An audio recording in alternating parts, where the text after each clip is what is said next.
Guys, ഇന്ന് നല്ല മഴയുള്ളൊരു ദിവസമാണെന്ന് തോന്നുന്നു. നമ്മൾ മഴ നോക്കുന്നില്ല, കുറച്ച് കൊക്ക പറിക്കാനുണ്ട്. അതുകൊണ്ട്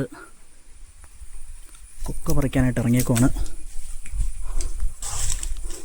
കുറേ കൊക്ക നമ്മൾ പറിച്ചിപ്പോൾ കൂട്ടിയിട്ടിട്ടുണ്ട്. എന്തായാലും കൊക്ക പറിക്കാൻ ഇറങ്ങിയപ്പോഴത്തേക്കും കുറച്ച് പാഷൻ ഫ്രൂട്ട് പഴമൊക്കെ എന്തായാലും സെറ്റായി നിൽപ്പുണ്ട്.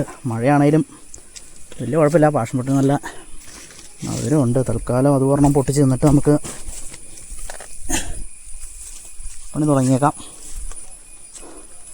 ഇത് നമ്മുടെ ചെറിയ കുറച്ച് അലങ്കാര മത്സ്യങ്ങളൊക്കെ ഇട്ടൊരു കുളമായിരുന്നു. മീനുകളൊക്കെ ഉഷാറായിട്ടുണ്ട്, എല്ലാം അടിയിലുണ്ട്.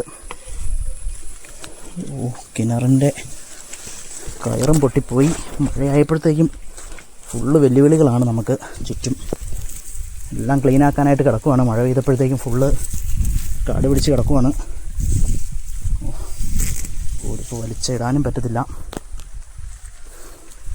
പച്ചക്കറികളും പഴങ്ങളും ഫ്രൂട്ട്സ് മരങ്ങളും എല്ലാം ഈ കാറ്റിനെയും മഴേനെയൊക്കെ അതിജീവിക്കുന്ന എങ്ങനെയാണെന്ന് അറിയില്ല. അബിയൂ മരം ചെരിഞ്ഞ് നിൽക്കുവാണ്.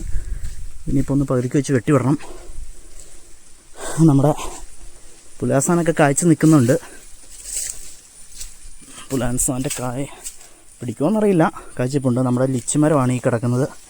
ലിച്ചിമരം മൊത്തത്തിൽ മറിഞ്ഞ് പോയി.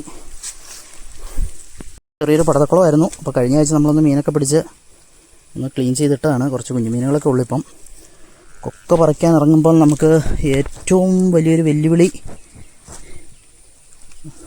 തോട്ടാപ്പുഴുക്കളാണ്. അട്ടകൾ, ഇവിടെ നിറച്ച അട്ടകളാണ്, ഒരു രക്ഷയില്ല. മഴയായപ്പോഴത്തേക്കും കൊക്കയൊക്കെ ചെറിയ പരിക്കേടുകളൊക്കെ വന്നിട്ടുണ്ട്. എങ്കിലും കുഴപ്പമൊന്നുമില്ല, നല്ല പഴുത്ത കൊക്കകളും ഉണ്ട്.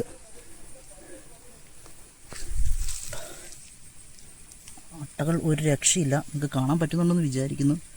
നമ്മുടെ മണം അടിച്ചപ്പോഴത്തേക്കും എല്ലാം ഇളകിയിട്ടുണ്ട്. നല്ല ചോര കൂടി ഒരു രക്ഷയില്ല. ഗൈസ്, ചെറുതായിട്ട് മഴയും തുടങ്ങിയിട്ടുണ്ട്. എന്തായാലും ഫോൺ കൊണ്ടുപോകൽ ഇനിയിപ്പം നടപടിയില്ല. അതുകൊണ്ട് ബാക്കി നമുക്ക് പറമ്പിൽ കുറച്ച് കൊക്കയൊക്കെ പറിക്കാനുണ്ട്. അതെല്ലാം പറിച്ചിട്ട് അങ്ങനെ കൊക്ക പറിച്ചു. ഇതാണ് കൊക്കോ പരിപ്പ്. നല്ല സൂപ്പർ പഴമാണ്. 17 കിലോ ഉണ്ടായിരുന്നു. വിറ്റു. നമുക്കൊരു 1700 രൂപയോളം കിട്ടി. പിന്നെ 2 പഴംപൊരി മേടിച്ച് വീട്ടിൽ വന്നൊരു കട്ടൻ ചായയൊക്കെ കുടിച്ചങ്ങനെ പിന്നാലിരുന്നപ്പം നല്ലൊരു ഫീലുണ്ട്. അങ്ങനെ ഇന്നത്തെ ഒരു ദിവസത്തെ പണികളൊക്കെ അങ്ങ് തീർന്നിരിക്കുകയാണ്. Okay, thank you.